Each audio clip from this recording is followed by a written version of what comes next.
is in the left. But as part of the job, one of the things that I've been doing is I also manage all the Atlassian tools over there. So first of all, one question. Any of you knows what is in the left? Sorry, Valiantys people don't count. So, okay, so my first slide is just a small introduction of, we are an international intergovernment organization that we do basically two things. One, we do research about the weather.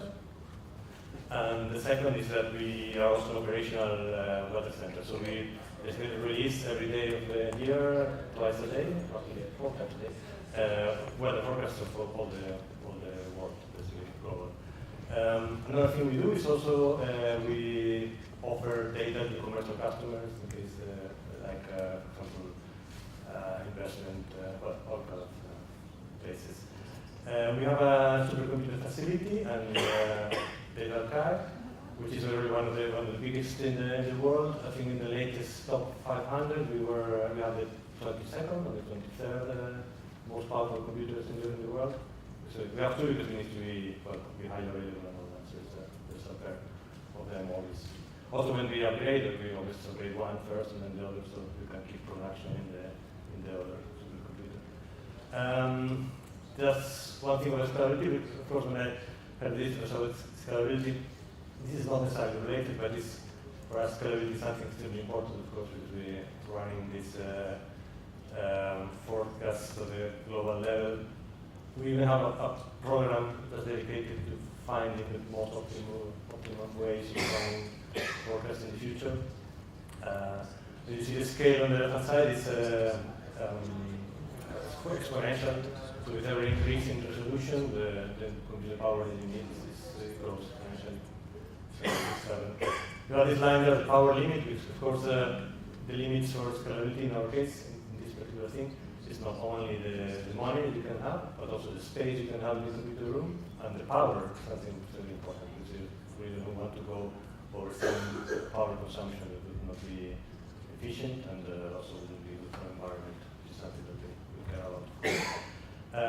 On the current two computers, we have some figures there, 130,000 compute cores, that's quite big it is. Another aspect that we also scale on is the data storage.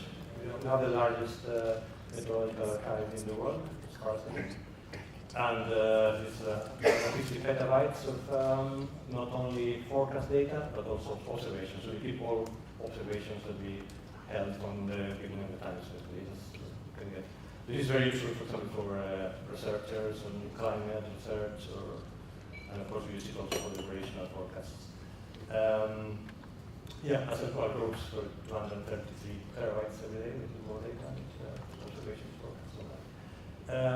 As I mentioned, we have this Scalability program, looking at hardware and software architectures of the future that can make things more, let us really keep increasing the resolution of the global forecast. However, of course, we don't run the Atlassian tools on the HPC. Sorry if maybe it's a disappointment for you. It would be nice to have it running in 130,000 cores, but no, we don't need that.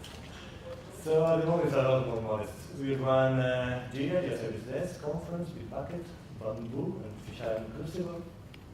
Or at the moment, it's in a single SS11 host, 32 gigabytes of memory, 16 CPU. It's a virtual host in the vSphere.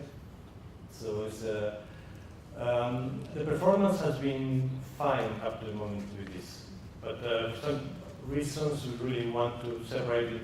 Because we run the 5 tools in the same host, which is not really a great thing. But we started that in 2010.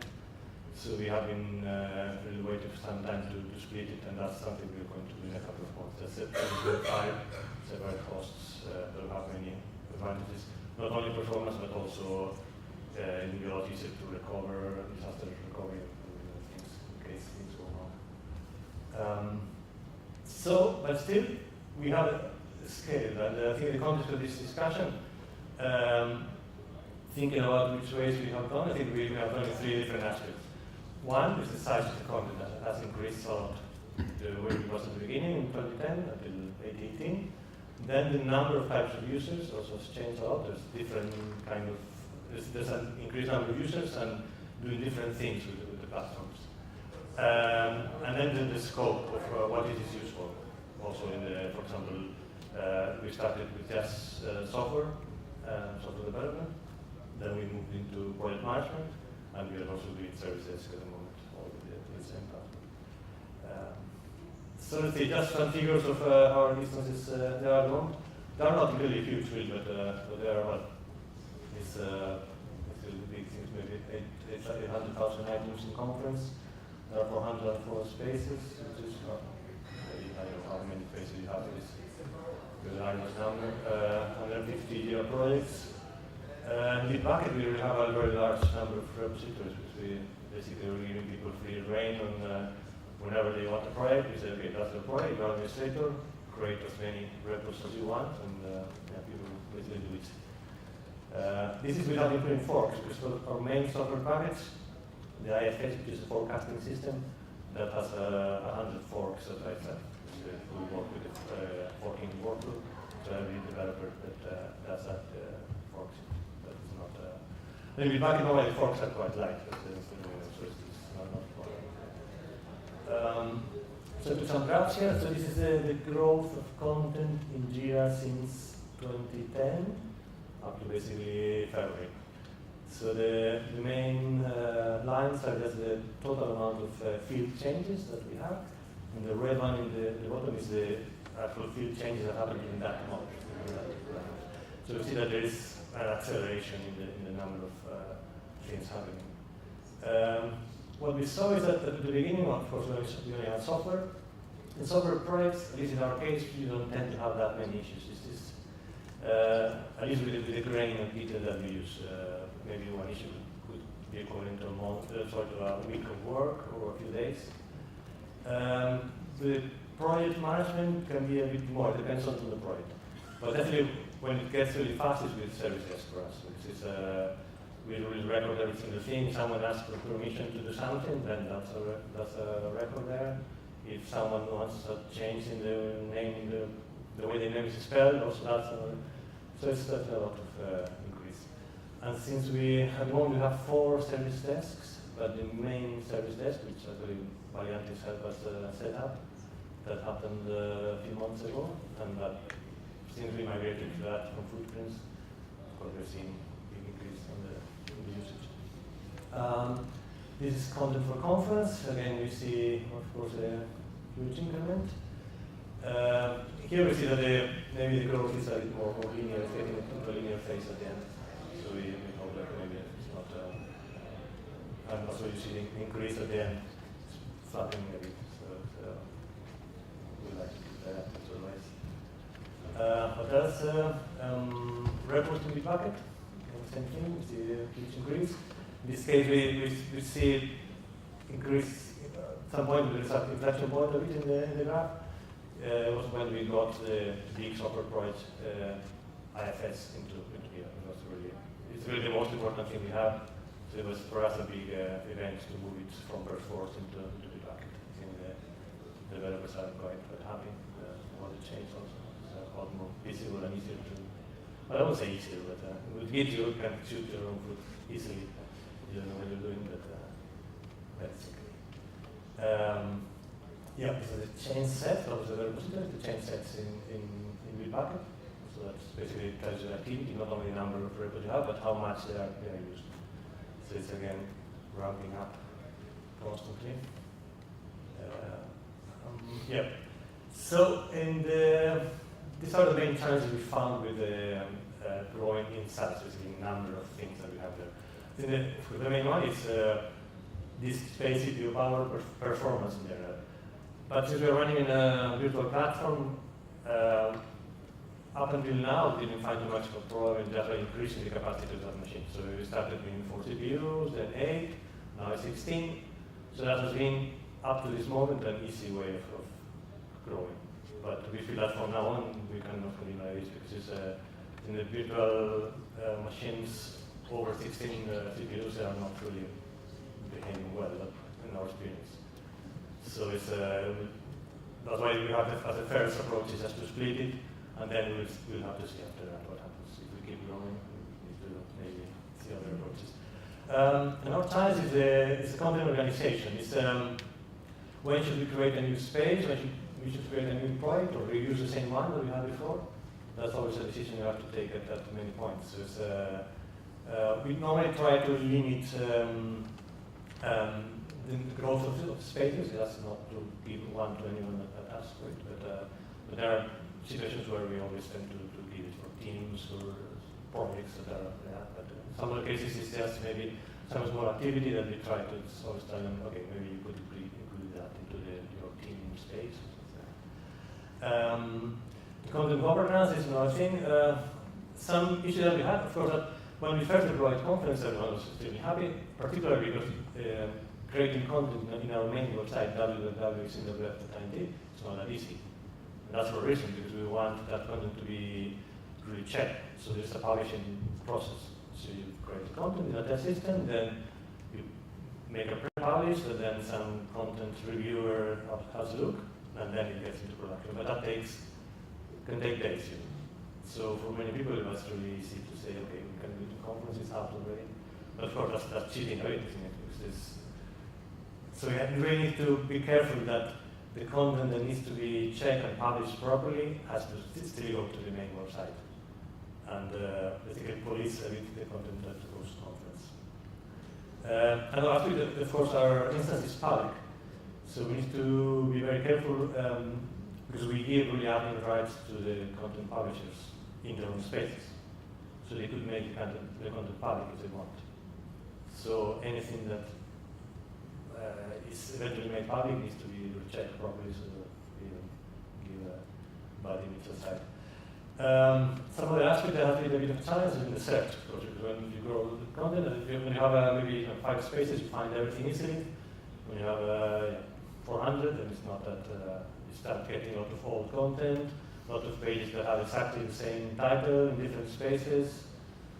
So it's an ongoing task maybe to make sure that content which is not current anymore gets maybe put offline somehow. Make sure that people use good titles that they are found in their search. Many pages are, for example, called test or documentation. So someone looks for you get 25 that says documentation in the title. And the search doesn't make a great job of making you, especially with the fast quick search on the top right. Unlike the other search, you can see maybe more details, but not with the quick one. Type of users, that's another thing. We started, this is the graph of the users that we have registered in the system. At the moment we have 80,000, which may sound a bit crazy, and it is, but it's really because we basically are creating in Jira every single user that we have in our general user directory. We are synchronizing our user directory with Jira, and we don't want to have any additional filtering. So anyone that exists for our organization goes to Jira also. That's 80,000. Really active in Jira, then maybe around 1/10 of this in Jira or Confluence or Bitbucket. So it's really 90% are just there sitting there. But what we saw is that Jira and Confluence, they did very well with 80,000. This is not a problem for the user interface and all that. But Bitbucket is a bit more sluggish sometimes. There are a couple of screens in Bitbucket, and when you try to list the users, really, basically, it can take a minute to even start. You have to be careful with that. But,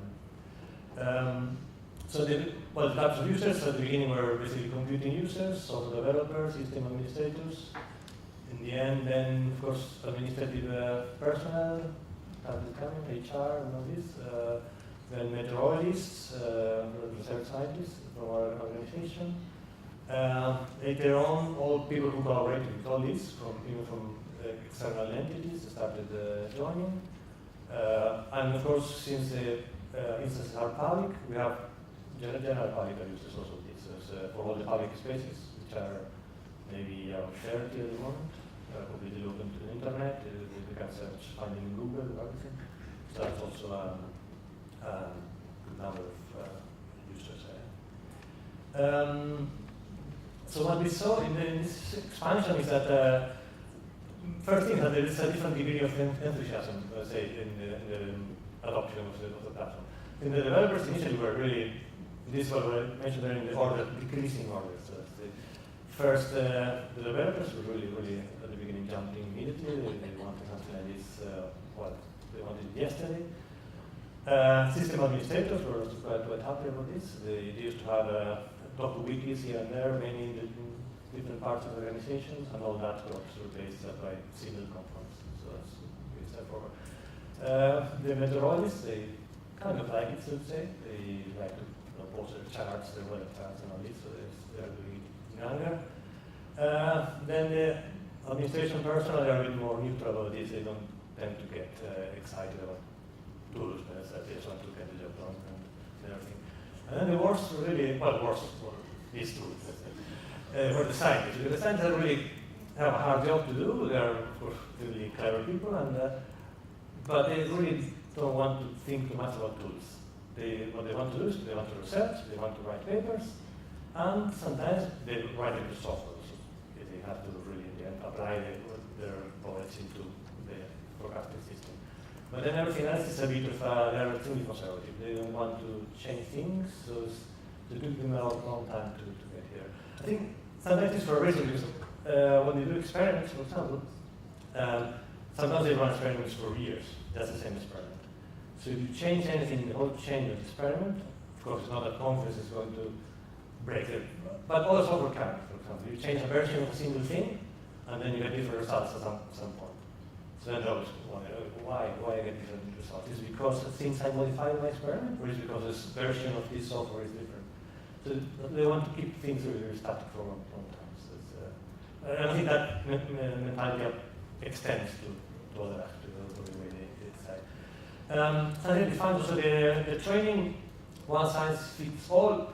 Maybe it's okay for very basic training, but in the end, we really need to do specific training for different people. Because it's not only the way they approach the tools, the things they do, the way they think even is different. So yeah, I think that's something that we really need to do. Other thing is, of course, we have very few resources to manage all these things, so we did find champions maybe belonging to all these different groups of users, so that they can be maybe the first point of call for anything related to Jira and Confluence and Bitbucket and all that. So it's that helps a lot, but of course the risk is that they may do different things. So it's we need a bit of effort to coordinate all these additional champions and people. So in scope, yeah. We started, as I said, in 2010, and the Atlassian tools were used only for software development and support. So also the support of these software packages that we give out for free, some, let's say, methodological data decoders, visualization packages. There are a number of software packages that our organization gives for free to the whole community. So you can download them, install them anywhere. But then, of course, just after that, I think maybe this matches with the 3x that Anthony mentioned this morning. We have a really unplanned and organic explosion of usage, so to say. It was really not anything that no one was searching for, but anyone that was collaborating with this initial group of developers, they also wanted to use the same solution. In some cases they had to, because they were basically working the same project with the developers, so the developers brought them in. But then they started themselves asking for the same tools. And of course then this group expanded to another group, but that was like a basically viral thing.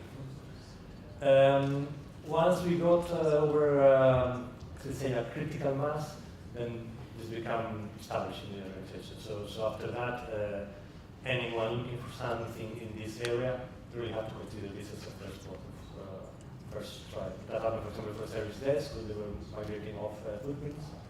Then they said, okay, we already have Jira in the house, so we need to consider Jira service desk, and they didn't have to migrate to it. So that's really the point where we are now, the highest used, which is really basically default rules for the organization.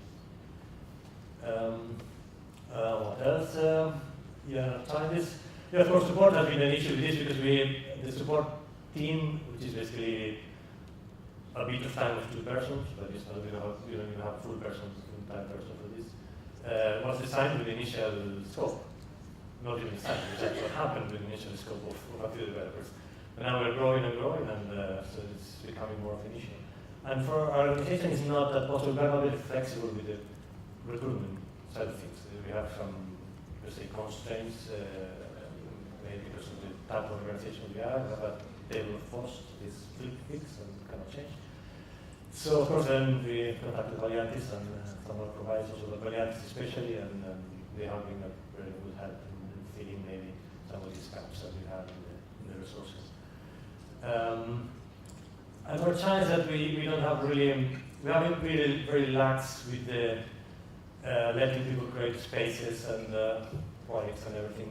At the beginning was really with the design, so that in order to be easy for the users and let them adopt it easily. But now, yeah, it's definitely more of a challenge. But yeah, I think the add-ons have been another challenge in expansion, because different types of users require different add-ons. So it's always a bit of an ongoing battle to try to really guess if someone really needs this add-on and say, no, that will make my life easier. And then wait for a week and then they just forget to with all the things. So you always have to give them a bit of a, let's say, quarantine period of, before saying yes too soon. Because then, of course, you may know, the add-ons make it a lot more complicated to upgrade, to manage the licenses and everything. So it's not really thing. And then, yeah, we have this below the batch users. I think some users really saw the light when they found that it was possible to use the REST API to create content in Confluence. Oh, this is amazing. So I can read my maps, my charts, I can publish it daily, and just again and again. The users were trying even to, before we stopped them, to publish thousands of charts a day in Confluence. They're going to mind anything, so it's a good thing. It's a good use for them, and then yeah, they have a genuine use case. But you need to, of course, be careful, because otherwise things can really explode easily. And as you will see later, some of the problems we had were related to this. In this, yeah, we found, yeah, as I mentioned, there are two areas that if you can avoid, your life is a lot easier. We cannot avoid it, so we have to deal with them. But it's definitely batch users using the REST APIs. If you can avoid it, do it, because there's a lot of points come from that. So you can have a lot of content really quickly. Your activity streams will look really weird, because you have a lot of suddenly a user publishing lots of stuff and say, oh, this user is really active, it's not really typing like mad. No, it has a script. But it's maybe not really realistic of what's going on in the organization. The activity stream more intelligent, maybe gives you a good feel of what's going on, but this creates a different thing. Another thing is, I'll mention other things we'll have time. External internet users. Having the system open to the internet will definitely can create problems. There's not really enough choice. This is either have to be or not. But just be aware that when you do, you will find issues that you didn't have before. So of course, you don't know how many users you have. The load patterns can be unpredictable. Sometimes in the middle of the night, because from China, from South America, a lot of people go there, and so it's difficult to know what's going on. A particular deadly combination is a combination of batch content updated in batch and then accessed by external search engines. If you have any weak point in your instance, the search engines will find it, because they will definitely go through everything, and so we have a couple of cases where that was the case. They did find it. Maybe some few cases here, three cases where we had really big problems, so just maybe want to share them with you, because you'll be amused by them. So one case was we use Confluence, so that's a very nice client. That's you can use for many things. But we had a particular case where it was a page with a form with 1,000 records, and every record had an attachment. So in the other page had 1,000 attachments. So at some point, this user was updating every single record of the page, and every single record of the page was generating an indexation event that was indexing the whole page. So just imagine 1,000 times 1,000, and in a few minutes. So you get millions of. So this was several thousands actually. So you get into the millions of indexing events pretty heavy, big images that were, so yeah, took a bit to find them to. Then of course what we got on the queue was the start, so nothing that used the indexing queue in Confluence working properly, which are quite a good number of things, even the menus and things in the top depend on the indexing, the indexes, so yeah, it was not fun. So we need of course to find the script, delete the page, try many things. But it's not that easy to flash the index queue. Sometimes when you're starting, it doesn't help because it's stored somewhere. I don't know what's anyway, we did manage to sort it out. This was another interesting problem. That, we're having a lot of issues with the garbage collector. We're seeing a lot of garbage collector threads in parallel taking 100% of CPU each for sometimes half an hour or 1 hour. The default, I think, in the 018 is you have, I think, 8 garbage collector threads. So you could have 800% CPU going on for a long time. At some point, we managed to reduce the number of threads, so this was taking less CPUs, taking longer. But so yeah, we don't know really what's going on. The garbage collection is really difficult to divide. So at some point, just by chance, we saw in the logs that there was something saying that there was a page diff that was taking 1 hour and a half just to make a diff. One version, another page. Not that big, but so just digging a bit up and down, we found that that was a page that had some Google KML data inside. So whenever you change it, it was basically changing everything because the numbers were different. Even if it was just marginally different, they were different. So the diff was big. It's not huge, but still big enough. So, and that, yeah, was basically beyond the capacities of the diff system of Confluence. The problem is that, of course, Google was finding it because it was a public page. So whenever Google was indexing that, it was taking all the diffs of all the possible versions together. So it was doing this task that takes 1 hour and a half, as many combinations as it could find, which was quite a lot. So you can imagine it was creating complete havoc in the system. So it's, in the end, the solution was to, of course, disable access to the diff in the robots.txt so that Google will ignore it. And the main thing, do not store the KML data in the page body, but as an attachment, so it works equally well. So that's not the page body is a nice one. It's something that we show in the observations. All the observations we collect from radio songs, and from planes, and from ships, and all this in the Google Maps kind of thing. So that's very, very useful. But of course, probably it's best it doesn't take down the system. Another problem, as a third one, the last one, was about the PDF exports. That's also something that can be dangerous. In principle, we use the scroller PDF export, which is a lot nicer than the default ones. You can configure them in many different ways. So it's, even put the robots on the PDF. And the PDFs for us are important because we use them also for the ultimate, let's say, failover. We have, for example, in Confluence at the moment, the procedures or the operators, in case the HPC supercomputer goes down for any reason, all the procedures to restart it are in Confluence. So it's really important in case the whole thing goes down.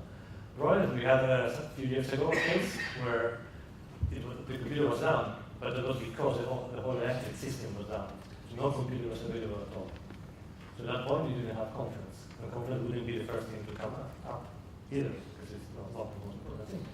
So the way we solve that is we have some PDF export of some important spaces so that in the worst case you can always get a laptop, get a PDF and follow the procedures in there. So that scroll exports really help a lot. Problem is that in the permissions for the exports don't follow the export permission in, well, the latest version it does, they corrected it, but not, let's say, a few months ago. So, that in Confluence you have a specific permission for the export that you can give to people or not. And the native Confluence PDF exports follow that. That's very nice. But not the scroll. So if the scroll export, if the space is public, you can take a PDF export. That's mine space with thousands of pages, thousands of images and that. And generating a PDF for that is quite a lot of work. So you get some user that has kind of automatic downloader, tries with the browser, it comes out maybe for some reason, because that takes really quite a long time. to process. Then they try the next option, which is using an automatic downloader. Good, yeah, so they start going, maybe times out, 30 seconds, whatever, and then they try again. And then times out, and try again, they keep trying again, again, again. This might end up having enormous amount of load. So in the end, what we did for this is that we ended up just blocking the access to the PDF export from outside the center, so from outside the internet. So it's directly in the firewall. It was the only way of ensuring that no one can really do any bad stuff for us. Anyway, so it's plans for the future. As I mentioned in the beginning, we plan to redeploy the whole thing with using Bitbucket and Docker for the infrastructure in one tool, one host. So Jira will have one host, or we have some, so that should be a lot easier to redeploy, to reprovision in case we need to do it, in case of disaster recovery, a lot simpler. We'll try to review some of these patch users that use the REST API, which are a bit, as you said, also part of problems. We'll try particularly to get all these charts and images that get published daily in Confluence, not in Confluence. Confluence is not a place for that. They can always link to another web server, but we don't want that in Confluence. We definitely consider migrating the data center. I think at the moment, with the size we have right now, maybe it's not necessary, but we need to keep projecting the growth, and if it grows past some point, it will be interesting. We're also interested in some Bitbucket. You have this kind of mirroring that because we are going to have also a new data center in Bologna in the future, so we may have to keep the source code in both places. So I think that the mirroring could be a good match for that. We still don't know, we are deciding, but that of course only comes in the data center version of Bitbucket. Definitely we plan to get more support and container service from Atlassian, from Valiantys services, because we cannot foresee getting more internal resources to this, so definitely need to keep up. And then I think it's, we normally upgrade maybe, we'll say 4 or 5 times a year, and that's part of the plan. And normally it's quite a bit of work just to make sure that not the upgrade itself, which is easy enough, but just to make sure that everything works when we're going to upgrade. For us, it's really important because the instances are open to the internet outside, so of course we cannot be behind with the versions. And the situation where we definitely don't want to be is that, for example, tomorrow having a security advisory, say, no, we have to upgrade to this version. And for us to be a big jump. If we are just a bit behind, it's easy to get, let's say, to Confluence 6.9 or 6.10 or whatever. If you are just there, you can do it confidently. If you have to migrate from 4, hey, and in a week time, of course, that's not a good situation to be in. So I think that's it, yeah. So,